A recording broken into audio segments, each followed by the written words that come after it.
3. 하나님의 사랑법. 하나님이 세상을 이처럼 사랑하사 독생자를 주셨으니 이는 그를 믿는 자마다 멸망하지 않고 영생을 얻게 하려 하심이라. 저주가 된 세상에도 사랑은 있다. 하나님의 사랑 이야기를 더 이어가 보자. 이 말씀은 예수님께서 직접 하신 말씀으로 세상에 사는 사람들 중에 특히 그리스도인들에게 가장 많이 외우고 있는 말씀이 아닌가 생각된다. 하나님이 세상을 이처럼 사랑하시다니. 왜 세상을 사랑하실까? 그 세상이 어떠한 세상이기에 사랑하신다는 말씀인가? 우리의 눈으로 봐도 세상은 녹록지 않고 살만하지도 않다. 세상의 쾌락에 습관화된 사람에게는 재미있는 세상일지 모르겠으나 일반적인 시각으로도 세상을 조금만 주의 있게 관찰해 본다면 각종 사건 사고와 재난과 질병으로 심지어 인위적 전쟁으로 우리의 마음을 우울하게 한다. 노아의 시대에도 그러했지만 오늘날을 보더라도 더하면 더했지 결코 덜하지 않은 죄악이 가득한 세상이다. 곳곳에서 들려오는 죄악의 참상을 듣고 일반 사람들도 말세라고 자탄을 하고 있는 것이 사실이다. 하나님의 나라를 그리며 사는 그리스도인에게는 더욱 그렇다. 한마디로 세상을 표현하자면 죄악이 가득한 세상이고 우울한 세상이라고 정의하는 것이 옳을 듯하다. 인간이 느끼는 보편적 평가로 보더라도 이처럼 우울한 세상을 하나님이 무엇 때문에 사랑하신다는 말씀인가? 인류의 조상들이 범죄한 후 땅은 저주를 받아 그 환경이 전혀 다른 세상으로 변질되었다. 그 틀 안에서 사람에게는 태어나서 성장하고 삶을 이어가는 과정이 있고 생존 경쟁으로 무거운 수고를 하다가 결국에는 질병이나 사고로 죽음을 맞이하여 남은 이들에게 슬픈 이별을 남기고 떠나는 그런 세상이 되었기 때문이다. 그 외에도 우리가 이 세상을 사는 날 동안 행복했던 날보다 우울했던 기억을 떠올리게 하는 일들이 수없이 많다. 창세기의 인류 타락 후에 하나님께서 선언하시는 말씀으로 돌아가 보자. 땅은 너로 말미암아 저주를 받고 땅이 내게 가시덤불과 엉겅퀴를 낼 것. 여기에 저주라는 말이 처음 나온다. 저주라는 말의 사전적 의미는 미워하는 상대에게 재앙이나 불행한 일이 일어나도록 빌며 바람이라고 했다. 참으로 입에 담기도 민망한 용어이다. 그러나 저주라는 말은 하나님께서 직접 하신 말씀이다. 하나님께서 땅에 대하여 왜 저주를 선언하셨을까? 천지를 창조하시되 사랑으로 사람을 지으신 하나님께서 사람을 어려움에 빠뜨리시려고 하시거나 불행해지기를 바라시는 마음에서 그렇게 하지는 않으셨을 것이다. 그래서 저주라는 말을 우리의 기독교 신앙 안에서 이해해 보고자 한다. 위의 말씀은 하나님께서 땅에 저주를 하셨다는 의미의 문장도 아니다. 땅이 받은 저주의 원인이 아담에게 있음을 분명히 하신 것이다. 하나님께서 땅을 두고 저주하셨다는 말이 결코 아니라는 말이다. 좀 더 근본적인 이유를 이해해 본다면 아담의 마음에 하나님을 경홀히 했던 것이 바로 땅이 저주받은 원인이 되었던 것이다. 저주받은 땅은 변화되었는데 가시덤불과 엉겅퀴를 내었다. 이것이 본래의 에덴과 확연히 달랐던 환경을 함축적으로 말씀하신 것이라고 볼 수 있다. 요즘 엉겅퀴의 약효가 알려져서 귀한 식물로 취급되기도 하지만 엉겅퀴에도 가시가 있다. 가시를 내는 식물들은 자기 생존의 방어 차원에서 가시를 낼 수 있겠으나 사람과 동물에게는 그다지 이롭지 못하다. 식물을 먹고 사는 동물에게는 그것을 취하자면 때로는 상처를 입게 된다. 작은 가시 하나에 의한 상처는 때로는 치명적일 수도 있다. 가시는 저주의 상징이 되었다. 나중에 예수님에게 씌워졌던 가시관도 이 저주의 상징을 쓰셨던 것이다.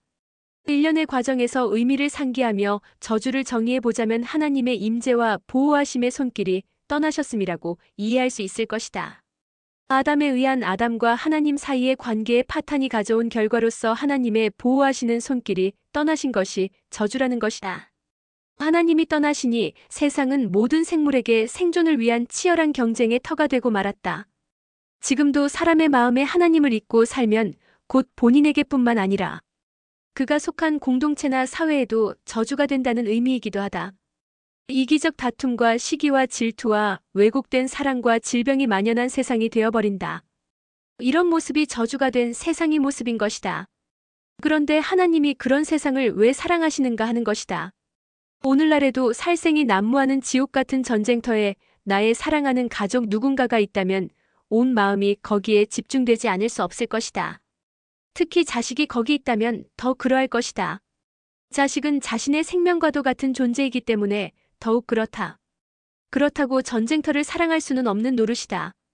전쟁터의 참담한 곳에 내 사랑이 있기에 하는 말이다. 그러고 보면 저주가 된 세상을 사랑하신 것이 아니라 그런 세상에 살고 있는 사람들이 측은하고 불쌍하여 하신 말씀으로 이해함이 족하다. 저주가 된 세상 속에 우리가 있기 때문에 세상을 사랑하신다는 것이다. 창세 때의 사람의 타락의 전후에서도 그랬듯이 세상이 어떠하든지 여전히 하나님의 사랑의 중심에는 사람이 있다는 말씀이기도 하다. 그래서 하나님께서 독생자를 주셨다. 독생자라는 의미는 유일무이하다는 것이다. 예수님은 오직 한 분이시라는 것이지 또 다른 예수 그리스도는 없다는 말이다. 아버지에게도 유일하신 존재이셨다. 그런데 하나님께서 그런 독생자를 이 세상에 내어주셨던 것이다. 하나님이 사람을 사랑하심은 변함이 없으시다. 하나님께서 사람을 향한 측은하고 불쌍해하신 그런 마음에서 독생자를 주셨다는 것이다. 독생자를 주신 목적은 분명하다. 그를 믿는 자는 멸망치 않고 영생을 얻게 하려 하심이다. 세상에 사는 사람들에게 예수님을 믿어 곧 하나님을 믿어서 죽지 않고 영원한 생명을 회복하게 하시려고 하신 것이다. 결과적으로 보면 예수님이 이 땅에 오신 것은 인류의 죽음을 대신하셔서 죽음을 자청하시고 십자가의 죽음을 통하여 인류를 구원하시는 일을 감당하셨다. 아들로 하여금 죽음을 자청하게 하신 것은 하나님의 결정이기도 하다는 말씀이다. 이것이 독생자의 죽음을 통한 인류를 위한 하나님의 사랑의 표현인 것이다. 그 사랑의 크기를 말씀하신 것이 이처럼 사랑하사이다. 이처럼은 어떤 사실의 관계를 설명하고자 그 정도를 비교할 때 견주어 차이가 없음을 강조하기 위하여 쓰이는 말이기도 하다. 사랑의 정도를 말씀하고 있는 것이다. 다시 예수님의 말씀을 읽어보자. 사람이 친구를 위하여 자기 목숨을 버리면 이보다 더 큰 사랑이 없나니. 이처럼은 사랑하심의 사랑의 크기를 말씀하신 것으로서 예수 그리스도의 죽음을 전제한 사랑이라는 것이다. 세상에 이 말씀처럼 이보다 더 큰 사랑이 어디 있을까? 인류를 위한 하나님의 사랑은 대신 죽음의 사랑이다. 그리고 하나님은 같은 마음으로 그 아들을 세상에 보내셨다. 아들을 죽음으로 내어주시는 마음이다. 하나님의 사랑법. 내가 어릴 때에 부모님을 따라 소위 입산이라는 이름으로 아주 시골에서도 외딴 곳에서 살았다. 지금이야 포장도로에 시내버스도 다니고 전기불도 들어와 그때에 비하면 어마하게 편리해졌지만 강원도 원성군 불온면 송곡리 새마을 그 마을에서도 더 산으로 올라가 식량골이라는 외딴 곳에 우리 집이 있었다. 그때 나의 부모님은 참 고생이 많으셨다. 우리는 순전히 밭농사로 양식을 삼았다. 감자, 보리, 밀, 옥수수, 고구마, 조 이런 것들이 우리의 주식이었다. 그것도 넉넉지는 못했다. 부모님은 자식들을 굶기지 않으려고 더운 여름에 뙤약볕에서도 밤매기를 하는 등 수고를 아끼시지 않았다. 요즘에야 농약을 쳐서 풀을 잡지만 그 시절에는 순전히 손에 의존해 모든 것을 해결해야 하는 노동 중의 노동인 것이 밭농사였다. 그뿐이라 농사의 거름 준비 농한기에는 멜감 준비 등 1년 내내 편히 쉴 날이 없었던 기억이 삼삼하다. 요즘 젊은이들이야 호롱불이 무엇인지 장학 퀴즈에 나온다 해도 맞히기가 쉽지 않을 테지만 그 호롱불의 석유가 아까워서 넉넉히 쓰지도 못하던 때였다. 지금의 문명한 시절과는 전혀 다른 세상이었다. 그 시절에 내가 초등학교 6학년 때쯤으로 기억되는데 독감이었는지 무엇에 걸렸는지 몹시 앓고 있었다. 몇 날을 두고 고열이 나서 끙끙 신음을 하며 밤잠을 자지 못하고 앓고 있었다. 그러나 부모님은 나에게 해줄 수 있는 것이 거의 없었다. 워낙 낙후하고도 외딴 곳이었을 뿐만 아니라 더욱이 경제 사정도 몹시 어려웠기 때문이었다. 병원에 가자면 원주로나 가야 했지만 차를 타기 위해서는 오솔길 같은 고갯길을 넘어 멀리 신장로까지 걸어가야 간혹 다니는 차를 만날 수 있었다. 우리 집 형편에 병원에 간다는 것은 호사일 뿐이었다. 않는 나의 몸으로 차를 탈 수 있는 곳까지 갈 수도 없었을 뿐더러 형편도 어려웠다. 한턴 중 내가 정신을 잃었었는지 어렴풋이 잠이 들었었는지는 모르겠는데 잠시 정신이 들어 실눈이 뜨여서 보니 내 머리맡에 아버지가 무릎을 세우고 머리를 무릎 사이에 두고 양손으로 자신의 머리를 감싸쥐고 앉아 계셨다. 얼마 동안 그렇게 앉아 계셨는지 나는 알지 못한다. 나는 참으려 해도 여전히 저절로 나오는 신음소리를 내고 있었다. 그리고 아버지가 하시는 말씀이 들렸다. 심연의 깊은 한숨을 길게 뿜어내시면서 애끓는 목소리로 하셨던 말씀이다.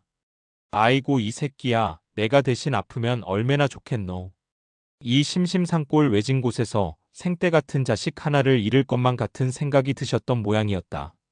이렇게 자식이 아픈데 마땅히 해줄 것은 없는 처지이고 자식이 앓다가 죽어 자칫하면 땅에 묻어야 할 것까지도 생각하지 않으셨을까 짐작된다. 차마 상상하기도 기막힌 안타까움에서 대신 아프기를 바라신 것일 것이었다. 그러나 마음은 그러하실지라도 대신 아파줄 수도 없는 일이니 아버지의 타들어가는 마음이 오죽하셨을까?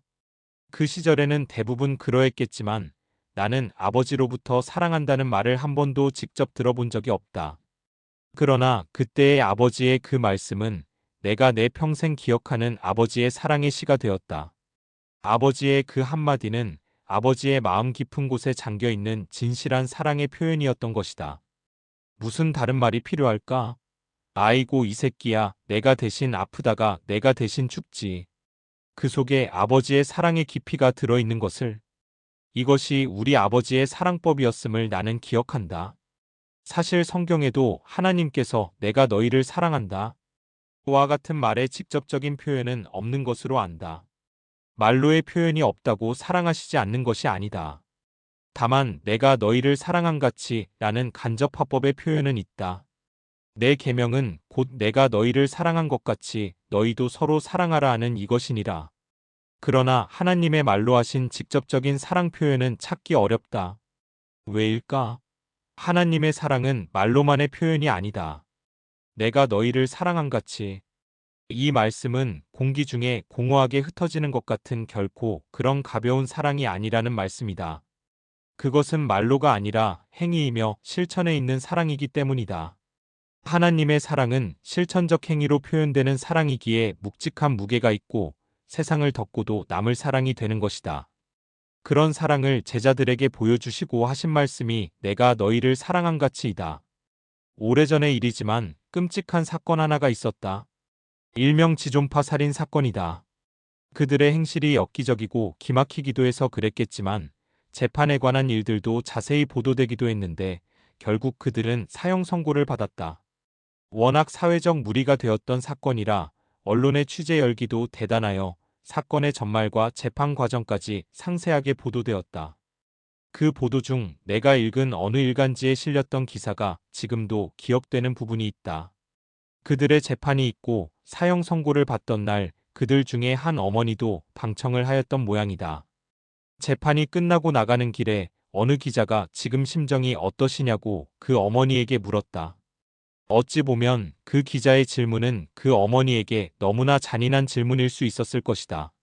아들을 그런 살인자로 키운 것도 아니고 단지 낳았다는 책임과 아무개의 엄마라는 이유로 그 어머니는 얼마나 괴로웠을까? 초라한 행색의 그 어머니는 대답인지 독백인지 혼잣말로 다음과 같은 말을 허공에 날리고 총총히 그곳을 떠났다. 다 내 잘못이어라. 잘못 가르쳤은 게.